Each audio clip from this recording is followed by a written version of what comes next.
ये कॉन्स्टिट्यूशन के खिलाफ है। हम सिर्फ संभल जाना चाहते हैं, देखना चाहते हैं वहाँ क्या हुआ।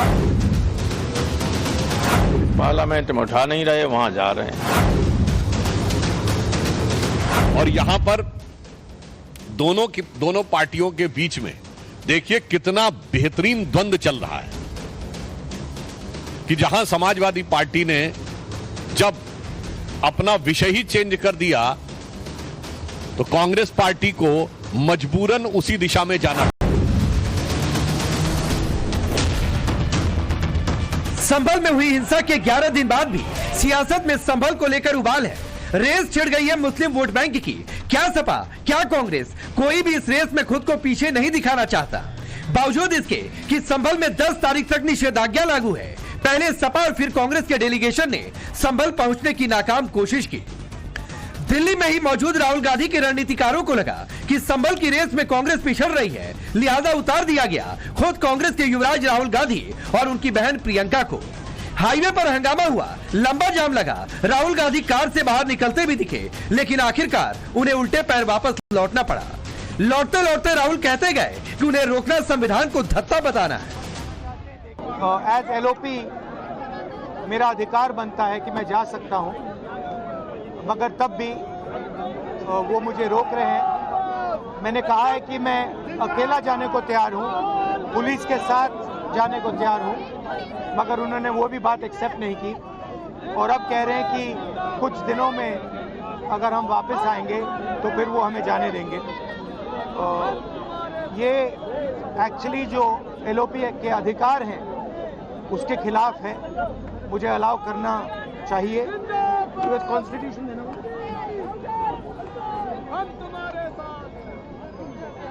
ये कॉन्स्टिट्यूशन के खिलाफ है।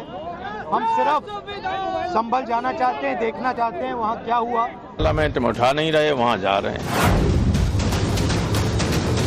और यहां पर दोनों पार्टियों के बीच में देखिए कितना बेहतरीन द्वंद्व चल रहा है कि जहां समाजवादी पार्टी ने जब अपना विषय ही चेंज कर दिया तो कांग्रेस पार्टी को मजबूरन उसी दिशा में जाना। संभल में हुई हिंसा के 11 दिन बाद भी सियासत में संभल को लेकर उबाल है। रेस छिड़ गई है मुस्लिम वोट बैंक की। क्या सपा, क्या कांग्रेस, कोई भी इस रेस में खुद को पीछे नहीं दिखाना चाहता। बावजूद इसके कि संभल में 10 तारीख तक निषेधाज्ञा लागू है, पहले सपा और फिर कांग्रेस के डेलीगेशन ने संभल पहुंचने की नाकाम कोशिश की। दिल्ली में ही मौजूद राहुल गांधी के रणनीतिकारों को लगा कि संभल की रेस में कांग्रेस पिछड़ रही है, लिहाजा उतार दिया गया खुद कांग्रेस के युवराज राहुल गांधी और उनकी बहन प्रियंका को।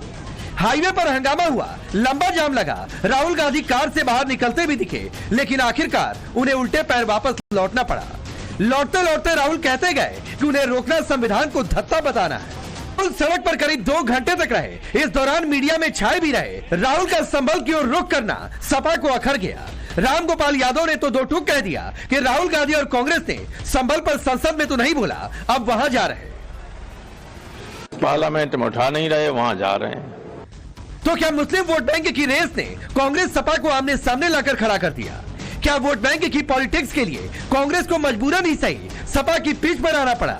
पहले शहजाद और फिर बीजेपी सांसद सुधांशु त्रिवेदी ने कांग्रेस सपा के बीच इस रेस पर हमला बोला। और यहां पर दोनों पार्टियों के बीच में देखिए कितना बेहतरीन द्वंद्व चल रहा है कि जहां समाजवादी पार्टी ने जब अपना विषय ही चेंज कर दिया तो कांग्रेस पार्टी को मजबूरन उसी दिशा में जाना पड़ा।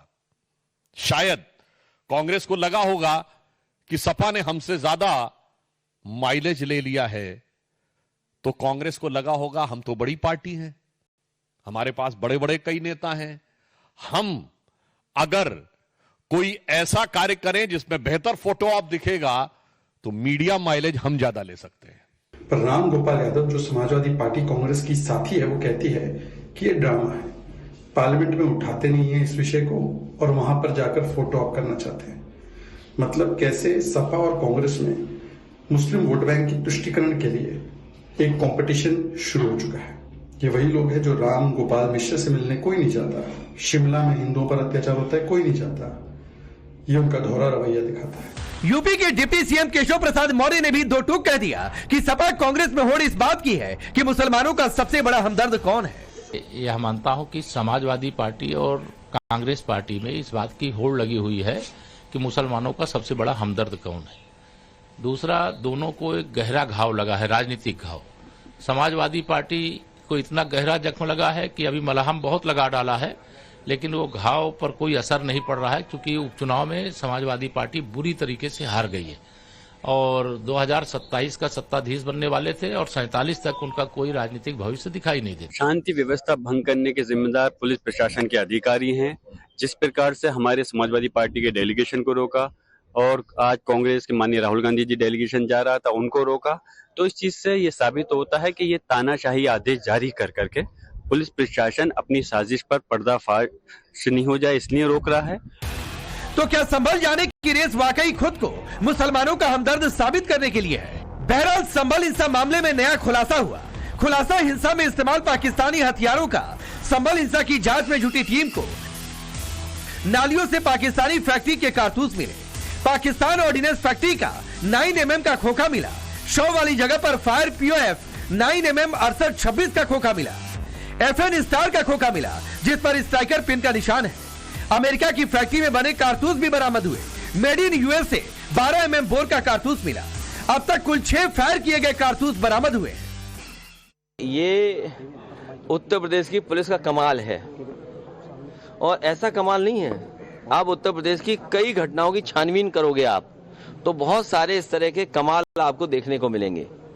जो कार्टेज की बात कर रहे हैं कि अमेरिका के हैं और पाकिस्तान के हैं, इनसे पूछिए कि इनके असले कहाँ के हैं, इनके पास जो असले हैं वो कहाँ के हैं।